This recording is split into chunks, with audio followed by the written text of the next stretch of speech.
કેમ છો બાળકો? મજામાં ને? ધોરણ 3 ઓગસ્ટ માસનું ઘરે શીખ્યા મોડ્યુલ તમને લોકોને પ્રવૃત્તિ કરવા માટે આપ્યું છે. ઘણા બાળકોએ સરસ રીતે પ્રવૃત્તિ કરી છે, પણ ઘણા બાળકોએ હજી પ્રવૃત્તિ કરી નથી. તો એમની સમજ હું તમને આપું છું. હવે ઓગસ્ટ 3 માસમાં જે મોડ્યુલ આપ્યું છે એનું સૌથી પહેલું પાનું તમારે ખોલો. એમાં શબ્દ રમત આપી છે. અહીંયા 60 શબ્દો આપ્યા છે. 60 શબ્દોનો તમારે શબ્દ કાર્ડ બનાવવાના છે. કોઈ પણ કંકોત્રીનું પૂઠું લઈ અને નાના નાના ચોરસ, આપણે જેમ ચોર સિપાઈ રમીને ચિઠ્ઠી બનાવીએ એવી ચિઠ્ઠીઓ બનાવીને એમાં આ શબ્દ લખી અને રમત રમવાની સમજ આપી છે એ મુજબ રમવાની છે. આ 60 શબ્દ તમારે કાર્ડ પેપર અથવા તો કંકોત્રીમાં બનાવીને તૈયાર રાખવાના છે.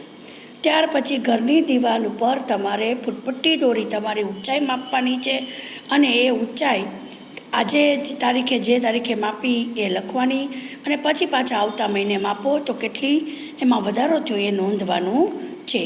ત્યાર પછી આપ્યું છે બચુભાઈનું ગીત. બચુભાઈ કેવડા હતા, કેવડા હતા, કેવડા હતા રે. આ ગીત તમારે ગાવાનું, લખવાનું અને એની સાથે અભિનય કરવાનો છે. ત્યાર પછી આપ્યું છે પરિવાર અને કામ. કોણ શું કામ કરે છે ઘરમાં? ફળિયાઓ વાળવાનું કામ કોણ કરે છે? તો એની સામે લખવાનું છે તમારે કે મમ્મી. બગીચાને પાણી કોણ પાય છે? તો દાદા. ચા નાસ્તો કોણ બનાવે છે? તો મમ્મી. આ જેટલા કામ આપ્યા છે એ કામ તમારે એની સામે કોણ કરે છે લખવાનું છે. તમારા ઘરમાં એ વસ્તુ ન હોય અને ન કરતા હો તો ત્યાં લીટી મારી દેવાની, ખાલી રાખવાનું. અને બાકી તમારા ઘરમાં વધારાનું કોઈ કામ કરતા હોય એ નીચે લખવાનું કે અહીંયા મમ્મી કરે, પપ્પા કરે, તમે કરો. તો કે હું શું વધારાનું કામ કરું? ઇસ્ત્રી કરો, કપડાં સંકેલો, વાસણ ઉટકો, વાસણ ગોઠવો, એ તમારે લખવાનું છે. ત્યાર પછી તમને શું ભાવે એ આપ્યું છે અને નીચે ચોથામાં દૂધ લખ્યું છે. ત્યાં દૂધમાંથી શું શું વસ્તુ બને તે તમારે અહીંયા લખવાનું છે. ત્યાર પછી છે તમારા ઘરમાં વસ્તુ છે તેને માપો અને માપીને અહીંયા લખો કે 1 મીટરથી નાની નાની કઈ કઈ વસ્તુ છે. તો દાખલા તરીકે તમે તમારી ડ્રેસની લંબાઈ માપી, ચોરસ રૂમાલ માપ્યો, ઓશીકું માપ્યું, સાડી માપી, દુપટ્ટો માપ્યો, અથવા તો તમે બીજી કોઈ પણ વસ્તુ ઘરમાં ટીવી માપ્યું, બરાબર, તમારું નખ માપ્યો, વાળની લંબાઈ માપી, એ અહીંયા તમારે લખવાનું છે. ત્યાર પછી આ ઇમોજી એટલે કે સંવેદનાના ચહેરા ઉપર હાવભાવ આવે એ તમારે હાવભાવ એક નાનકડા ગોળ ગોળ કાપી અને એમાં આવા ચિહ્નો દોરી નીચે લખવાનું છે કે આ આશ્ચર્યનો ભાવ છે, આ ખુશીનો ભાવ છે, આ ઉદાસનો ભાવ છે, એ તમારે બનાવવાનું છે. આ તમારે દિવાસળીની સળીઓ લઈ અને સાયકલની ટ્યુબના કટકા નાના નાના કરી અને આવી રીતે ત્રિકોણ, ચોરસ, ષટકોણ, અષ્ટકોણ બનાવવાના છે અને એ પણ તમારે થેલીમાં તૈયાર રાખી મને મોકલવાના છે. આ ચિત્ર રમત છે. આ ચિત્ર આપ્યા છે એમાં શબ્દ છુપાયેલા છે. આ શબ્દ ચિત્ર તમારે નીચે જે શબ્દ વંચાય નીચે લખવાનો છે. દોરતા આવડે તો દોરવાનું છે. અને ત્યાર પછી છે પોપટ આપ્યો છે દોરેલો અને એની સામે અમુક વાક્યો આપ્યા છે. એ વાક્યની અંદર પોપટને લગતા શબ્દો હોય રાખવાના, પોપટને લગતા ન હોય એ તમારે કાઢી નાખવાના. એની ઉપર લીટી મારી દેવાની. આ પોપટ કે કાગડો છે તો પોપટ છે, કાગડો નથી, એટલે કાગડા ઉપર લીટી મારવાની. એમ બધા જ ખોટા શબ્દ ચેકી અહીં નીચે ફરી વખત પોપટ વિશે તમારે સાચા વાક્યો લખવાના છે. ત્યાર પછી આ ચાંચનું નિરીક્ષણ કરવાનું ને કઈ ચાંચ કેવી છે એના અહીંયા નંબર આપેલા છે, વર્ણન કરેલા ચાંચના. એ નંબર લઈ જે ચાંચ અનુકૂળ હોય, અનુરૂપ હોય વાક્ય, એ નંબર અહીંયા તમારે લખવાનો છે.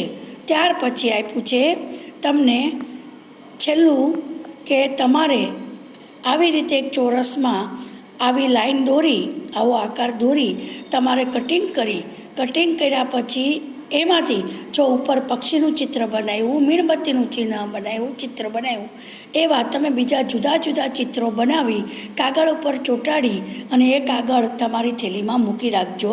10 ગ્રામ અને 7 ગ્રામ આપણે શીખી ગયા છે. ગણિતની ચોપડીમાં પણ છે, એમાં પણ વિવિધ આકારો બનાવેલા છે. તો આ 10 ગ્રામ ને 7 ગ્રામ 5 ટુકડા ને 7 ટુકડા જુદા જુદા રાખી 5 ટુકડામાંથી કયા કયા ચિત્રો બનાવી શક્યા એ તમારે કાગળ ઉપર એ ચિત્રો ચોંટાડી દેવાના બનાવીને. એવા તમારે આવા ચોરસના 7-8 ચિત્રો કાપી નાખવાના. 10 ગ્રામ 7-8 બનાવી નાખવાના. અને આ જે 7 ચિત્રોવાળું છે ચોરસ એવા પણ તમારે 7-8 ચોરસ કરીને કાપી લેવાના. અને એ રીતે એના બંનેના 10 ગ્રામ ને 7 ગ્રામના જે ચિત્રો તમે બનાવ્યા એ તમારે નોટબુકના પાનામાં ચોંટાડી અને થેલીમાં મૂકી દેવાની. આ થેલીમાં તમારે ફોટો લગાડવાનો અને તમારું નામ લખવાનું. અને આ થેલી મને તમારે પાછી આપવાની છે. હું તમારો એમાં ચિત્ર પ્રવૃત્તિ જોઈ અને તમને માર્ક આપીશ. તો બધા જ વિદ્યાર્થીઓ ખાસ આ પ્રવૃત્તિ ઘરે કરી પોતાની થેલી તૈયાર કરી મને વહેલી તકે શાળાએ પહોંચતી કરે. આવજો બાળકો. દિવાસળીની સળીઓ લઈ અને સાયકલની ટ્યુબના કટકા નાના નાના કરી અને આવી રીતે ત્રિકોણ, ચોરસ, ષટકોણ, અષ્ટકોણ બનાવવાના છે. અને એ પણ તમારે થેલીમાં તૈયાર રાખી મને મોકલવાના છે. આ ચિત્ર રમત છે. આ ચિત્ર આપ્યા છે એમાં શબ્દ છુપાયેલા છે. આ શબ્દ ચિત્ર તમારે નીચે જે શબ્દ વંચાય નીચે લખવાનો છે. દોરતા આવડે તો દોરવાનું છે. અને ત્યાર પછી છે પોપટ આપ્યો છે દોરેલો અને એની સામે અમુક વાક્યો આપ્યા છે. એ વાક્યની અંદર પોપટને લગતા શબ્દો હોય રાખવાના, પોપટને લગતા ન હોય એ તમારે કાઢી નાખવાના. એની ઉપર લીટી મારી દેવાની. આ પોપટ કે કાગડો છે તો પોપટ છે, કાગડો નથી, એટલે કાગડા ઉપર લીટી મારવાની. એમ બધા જ ખોટા શબ્દ ચેકી અહીં નીચે ફરી વખત પોપટ વિશે તમારે સાચા વાક્યો લખવાના છે.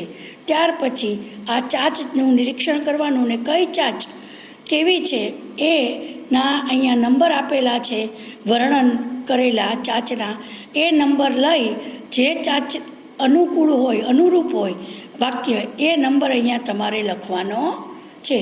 ત્યાર પછી આપ્યું છે તમને છેલ્લું કે તમારે આવી રીતે એક ચોરસમાં આવી લાઈન દોરી, આવો આકાર દોરી તમારે કટિંગ કર્યા પછી એમાંથી જો ઉપર પક્ષીનું ચિત્ર બનાવ્યું, મીણબત્તીનું ચિત્ર બનાવ્યું એવા તમે બીજા જુદા જુદા ચિત્રો બનાવી કાગળ ઉપર ચોંટાડી અને એ કાગળ તમારી થેલીમાં મૂકી રાખજો. 10 ગ્રામ અને 7 ગ્રામ આપણે શીખી ગયા છે. ગણિતની ચોપડીમાં પણ છે, એમાં પણ વિવિધ આકારો બનાવેલા છે. તો આ 10 ગ્રામ ને 7 ગ્રામ 5 ટુકડા ને 7 ટુકડા જુદા જુદા રાખી 5 ટુકડામાંથી કયા કયા ચિત્રો બનાવી શક્યા એ તમારે કાગળ ઉપર એ ચિત્રો ચોંટાડી દેવાના બનાવીને. એવા તમારે આવા ચોરસના 7-8 ચિત્રો કાપી નાખવાના. 10 ગ્રામ 7-8 બનાવી નાખવાના. અને આ જે 7 ચિત્રોવાળું છે ચોરસ એવા પણ તમારે 7-8 ચોરસ કરીને કાપી લેવાના. અને એ રીતે એના બંનેના 10 ગ્રામ ને 7 ગ્રામના જે ચિત્રો તમે બનાવ્યા એ તમારે નોટબુકના પાનામાં ચોંટાડી અને થેલીમાં મૂકી દેવાની. આ થેલીમાં તમારે ફોટો લગાડવાનો અને તમારું નામ લખવાનું. અને આ થેલી મને તમારે પાછી આપવાની છે. હું તમારો એમાં ચિત્ર પ્રવૃત્તિ જોઈ અને તમને માર્ક આપીશ. તો બધા જ વિદ્યાર્થીઓ ખાસ આ પ્રવૃત્તિ ઘરે કરી પોતાની થેલી તૈયાર કરી મને વહેલી તકે શાળાએ પહોંચતી કરે. આવજો બાળકો.